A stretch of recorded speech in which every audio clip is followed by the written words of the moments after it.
Hello everyone, this is Tom Fox and I'd like to welcome you to episode 181 of the FCPA Compliance and Ethics Report. The FCPA Compliance and Ethics Report is sponsored by Advanced Compliance Solutions. Today I announced my new service offering, the Compliance Retreat. If you'll go to my blog, the FCPA Compliance and Ethics blog, you can read about it. I hope you will check it out. It'll probably be the best way for you to get focused on the needs and issues around your compliance program. It's a new service offering. I'm very excited to make it. I hope you will check it out. Today we have Gar Hurst. Gar is a partner at Gibbons & Johnstone. They're an import-export compliance firm in Houston, Texas.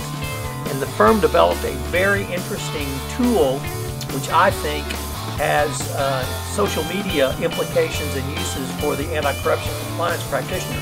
So I asked Gar to come in and tell us about what the problem was, what the issue was, and what they saw, and how they developed this tool. The episode comes in at just over 27 minutes. I hope you enjoy it. Thank you. Today I'm really pleased to have my good friend Gar Hurst. Gar is a partner at the law firm of Gibbons & Johnstone here in Houston, and he generally practices in the import and export compliance space. But as a part of his practice, he and his firm developed one of the most unique compliance-related tools that I have seen, and it turns out that it's really applicable in a wide range of areas through the use of social media. And I found the entire exercise that he and his partners went through fascinating, from identifying an issue, or a problem rather, to putting together this tool to resolve this problem. And they've been able to take this tool to market, and it does some really cool things. So I thought I would ask Gar to come on and tell us about it, because it really shows that as a lawyer, number one, you're only limited by your imagination, but two, there's a wide variety of ways to solve what might seem to be an intractable compliance issue going forward. So, Gar, with that somewhat long-winded introduction, thanks a lot for taking the time to visit with me today. Thanks a lot, Tom. I appreciate it. So maybe if you could start out by telling us the nature of your practice, and then we can go into the problem that you guys identified and what you were able to come up with to solve that problem. Okay. Well, our law firm, Gibbons & Johnston, has been practicing customs and international trade law for over 40 years in the city of Houston.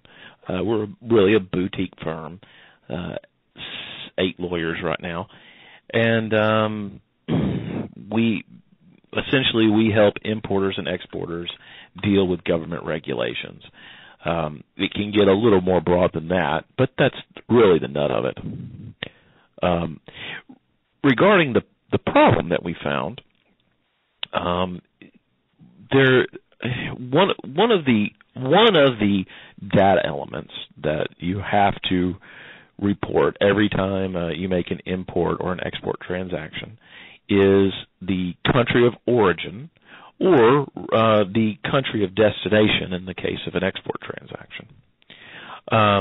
And what that means is, country of origin is where a good was produced. There's some that can be a little subjective. Sometimes there's some analysis that goes into that, but generally it's where the thing was produced. On an export transaction, it's you need to declare the country of end use, and that's generally where the good is going. For the most part, in most cases, that determination is not really controversial. It doesn't impact a whole lot. Most of the countries in the world get the same duty rates, the same treatment on most products. However, on a number of products, there are some cases where country of origin and let's talk. First off, let me just step back 1 second. There's an import application and export application.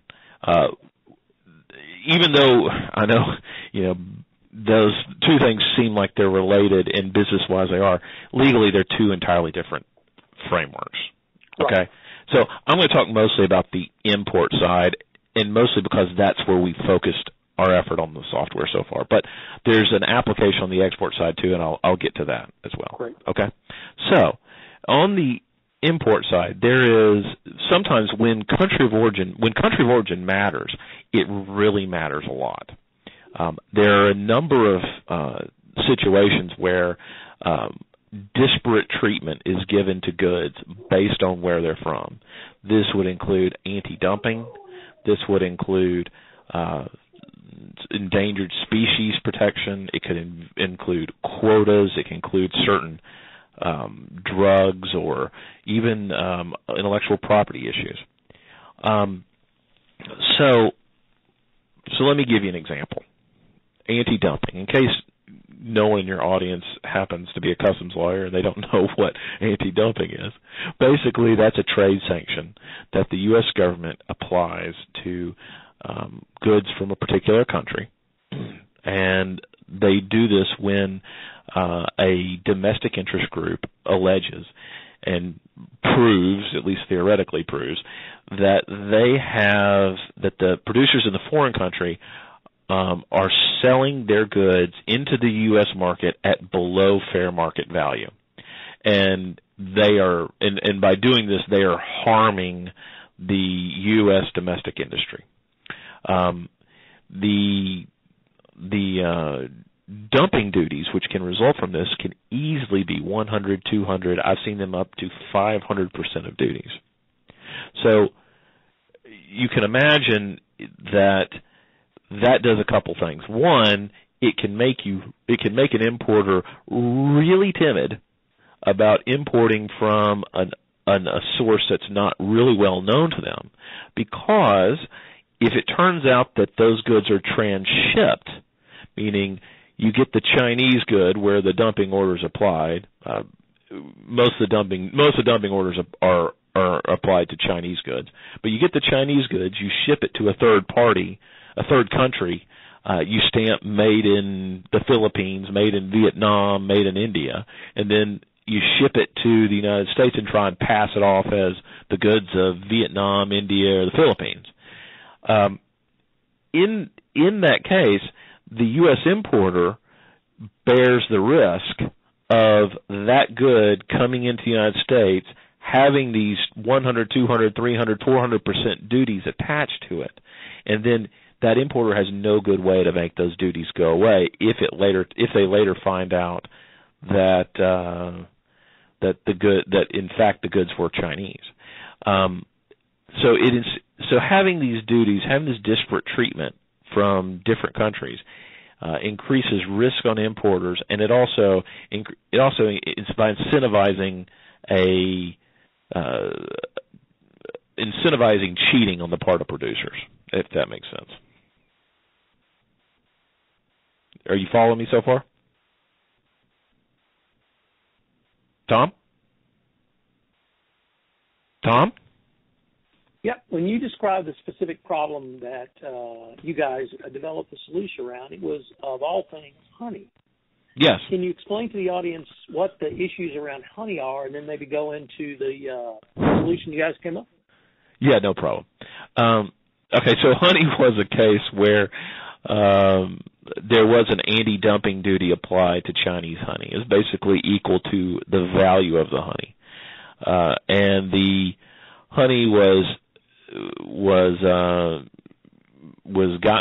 taken from China, shipped to Southeast Asian countries for the most part, labeled made in Indonesia, made in Vietnam, and then shipped to the United States and passed off as that. And it turned out that the people who did the importing, they were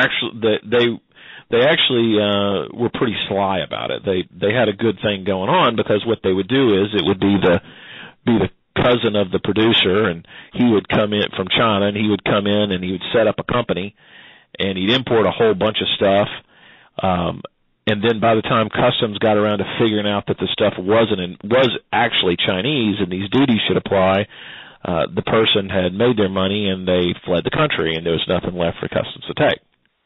So customs' response to that was to essentially treat all honey coming from these Southeast Asian countries, the countries that were suspected transshipment, as though it were Chinese honey.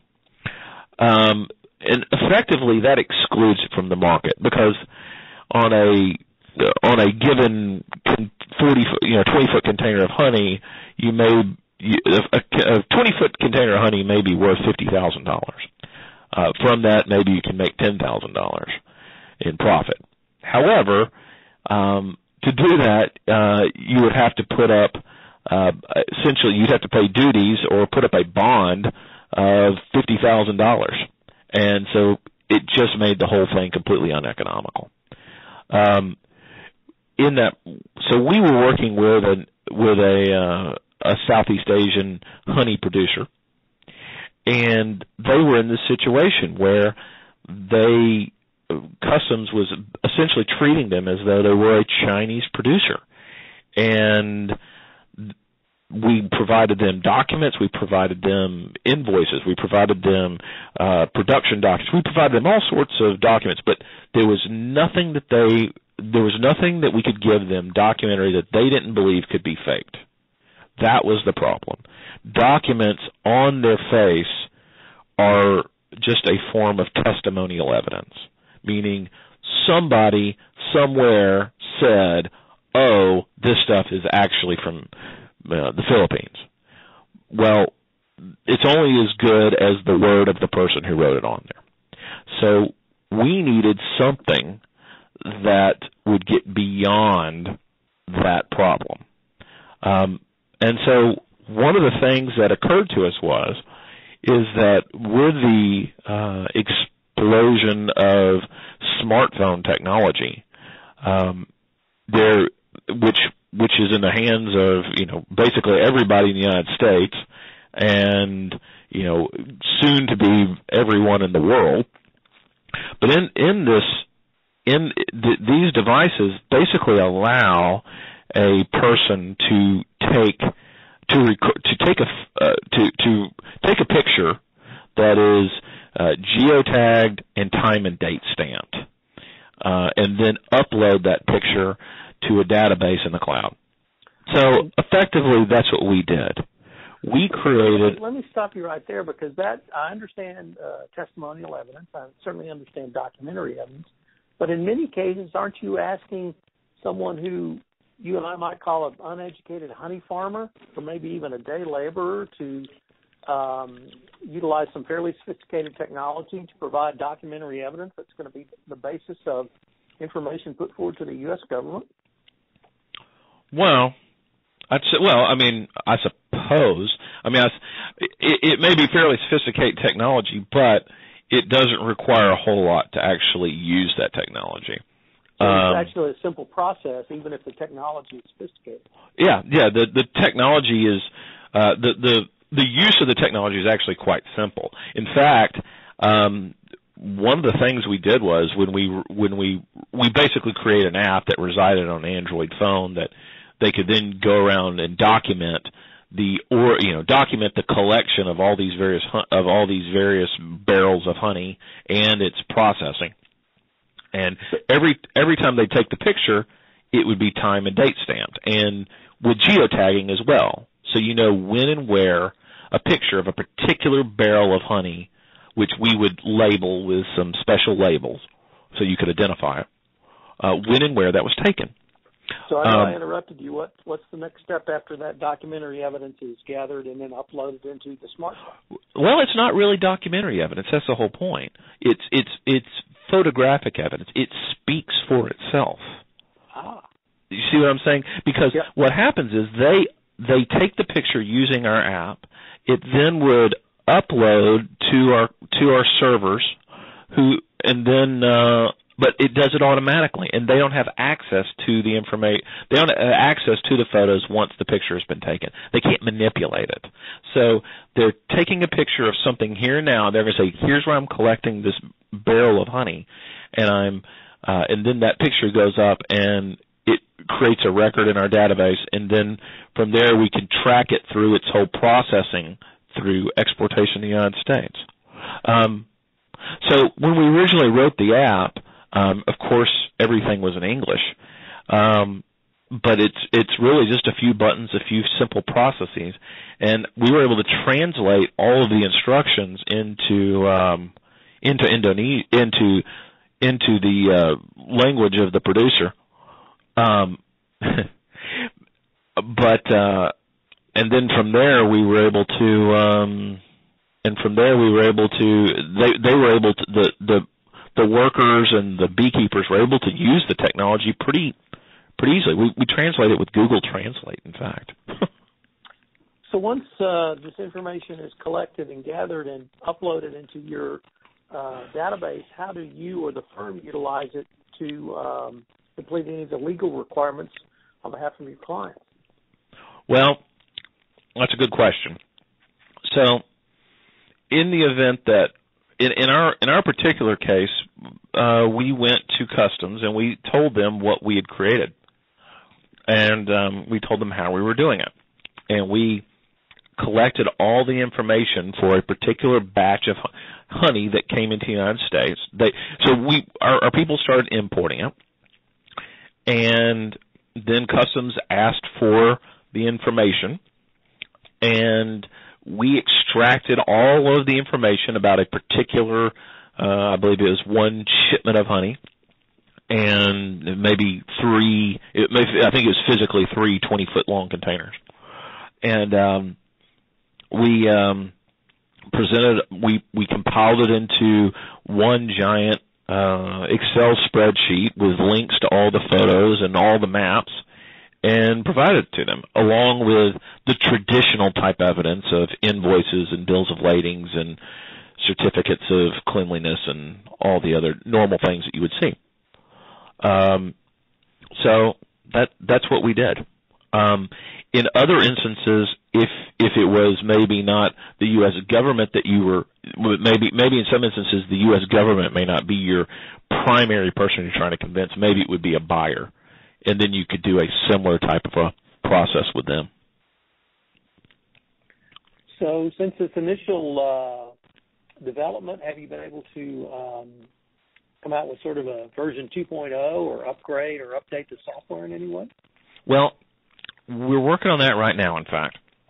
And what we're working on is not so much the collection system. The collections we have revised the app and in order to make it more efficient and to make it less buggy. But the primary thing we're working on right now is our reporting system. As you can imagine, when we started talking about about 100 barrels of hundreds of barrels of honey imported, that involved hundreds, thousands of geotagged photographs, and telling that story on an Excel spreadsheet is a difficult thing to do. So it could be done, but it's not what I would call a compelling tale. It's not easy to read. It's not easy to view. Fair enough. So what you really need, because it's a static document, what you really need is you really need to view these photos and these maps in their native environment, which is an HTML environment. And so what we're doing is we're creating a reporting system that allows all of this to be presented on a web type of a basis in a much more compelling and a much more visually intuitive manner. So you're moving towards a web-based system which will present the documentary evidence and actually, I even heard you say it, tell a story. And right. Tell a compelling story. Tell a compelling story, to demonstrate, basically just to lay out the evidence in a way that, anyone who had to review it, whether they're Customs, whether they're a buyer, an importer, an exporter, whether they could, so that they could then, have some confidence, they could see it more easily as opposed to having to go through an Excel spreadsheet and put everything together. So our goal is to basically to have this we're trying to create a portal that in the event that say Customs wants to know about a particular shipment, they can go to our website. We can give them a special Customs login, and then they can run searches, how many ever searches they want, see whatever the information they want.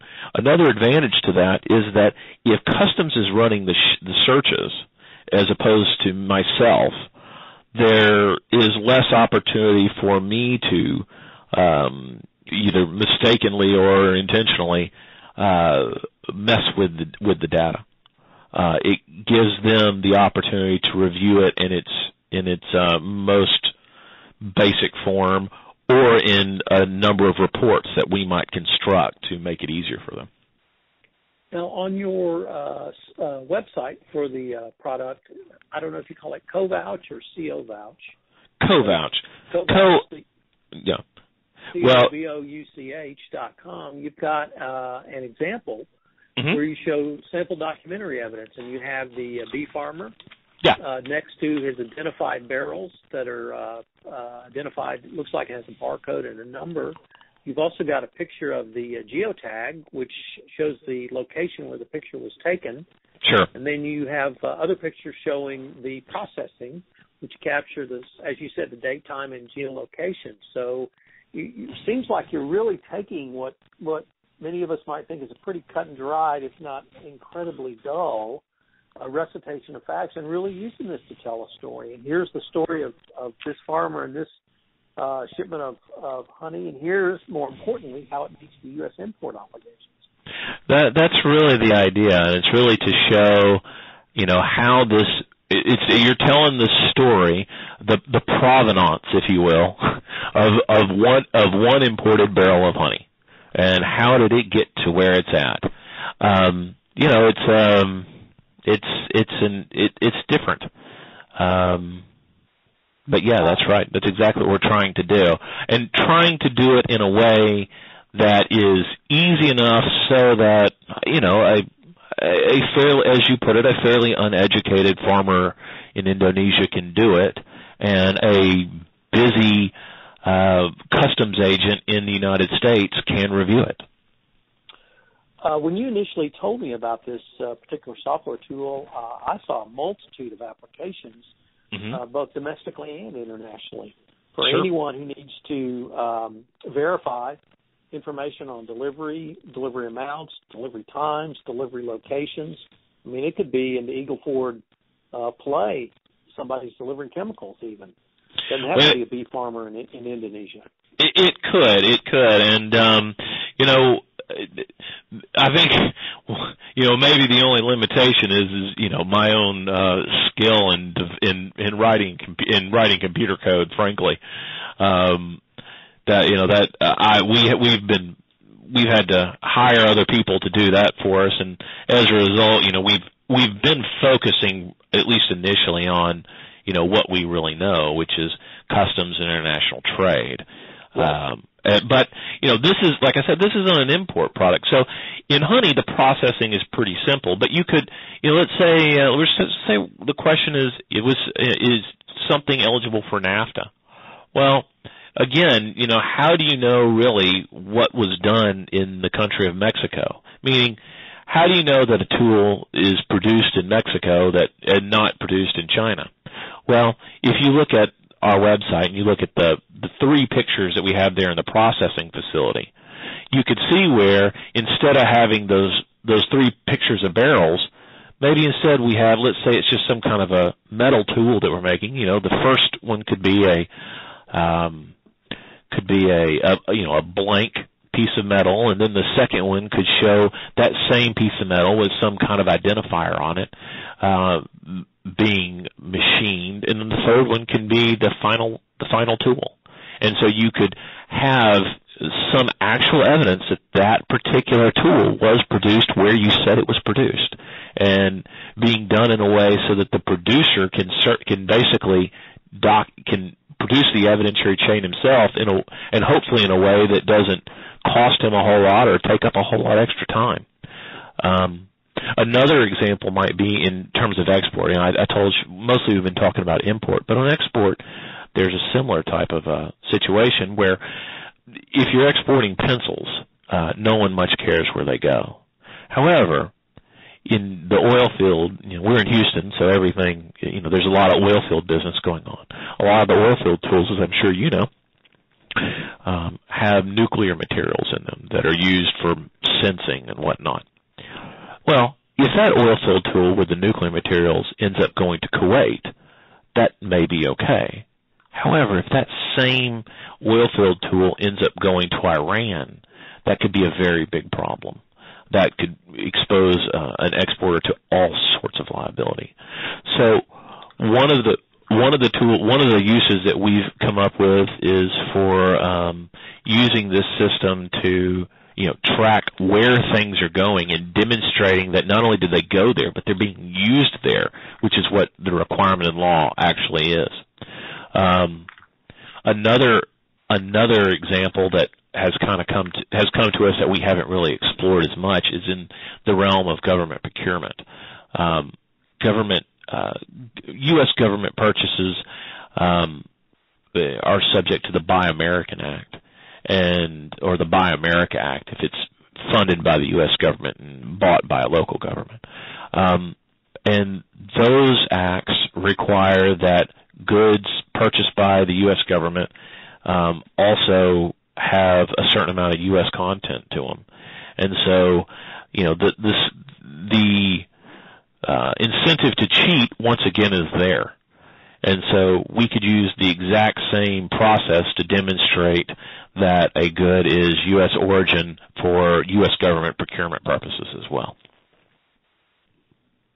Well, Gar, unfortunately, we're near the end of our time, but we've given out the website, and once again, that's Covouch, COVOUCH.com. But if anyone wanted to maybe follow up directly with you on any questions they might have, how would they do so? Well, I think our contact information is all on the website, or they can just call me at 713-932-1540, or they can email me at jhurst, Jhurst, at givensjohnston.com. That's GIVENSJOHNSTON.com. Well, Gar, thanks very much for taking the time to visit with me. You guys have certainly developed a tool that I think has got a wide variety of applications in a wide variety of compliance disciplines, and I really look forward to continuing the conversation and see where you guys can take this. Well, I sure appreciate it, and if you hear of anyone who would like to talk about it, we're all ears. Thanks a lot, Gar. Thanks a lot, Tom.